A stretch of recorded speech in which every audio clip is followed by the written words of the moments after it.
assalamu alaikum hombe men darde fewndo saydo ka television Jama TV kala ko subordo men nder lalgal aduna ngal o weltanama on jarnama on tolnama kadi ka television mo wona famirdo non steka ka Facebook subordo men na ella sadi mon ko toli steka ka television wondo men darde ka écran mo on fop modon on jarnama o weltanama hande wona famirdo non ko ko alarba nogay jego avril 2023 Allah lan on nani hande ka tumodirgol ka plateau do ko yalta wano leer e minitaji nogay fi wawgol den do dugol e invité be men ben wano men holdirno on non e sayji fiɓɓiɗi ɗin hande de marɗo artiste jo molanaɗo wondude e acteur culturel johi ko rando en leydi Sénégal ga ko guinen jo kono kene e dako diga e mabɓe hareɓe hewti ka plateau ɗo e wawa yewdude ko yowiti culture guinéen noon ha hewti no guinéɓe ben hikkori leydi Sénégal ga tentini noon jokkuɓe bangge culture ɓe non foppe yewtay ka nder émission men ɗo télémaka régi kippo no timmi ko PDG on tigui hikkorani en télémaka alaji artiste jo men on hewtiɗo assalamu aleykum Asli.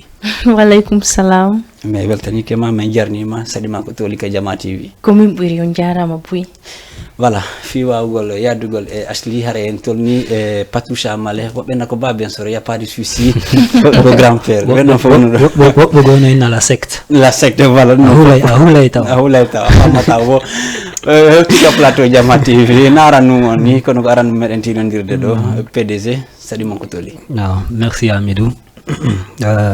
Mi yurike fop téléspectateur be Jama TV ben fop bon do nebata la ngandi ara wonno be haabi lan joni bon do ko kam ko ala ko be wawi ya pas de souci ara meltani ko on déplacement on e battani hewtugol do tawata kadi on joni disponibilité mo on fi wawi yeddude ko yowiti e culture guinéen non ara ko di kontaw yittude artiste jom hewte jam juule jam kadi nanga def magnifique voilà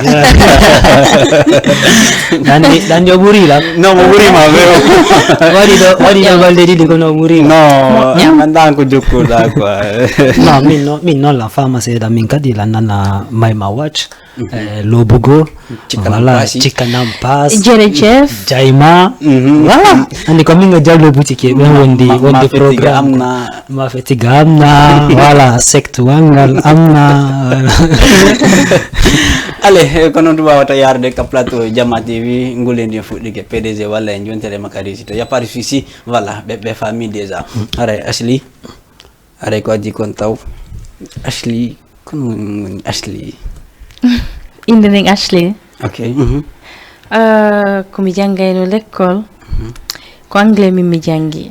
Donc mi waɗano école primaire Aisha. Mi so jami ngono dilan Ashley tela wadde 4 mani. Okay. Donc ɗon ine nden Ashley yalti. Et puis tu es d'accord continuer non? Ouais tay mi la choix.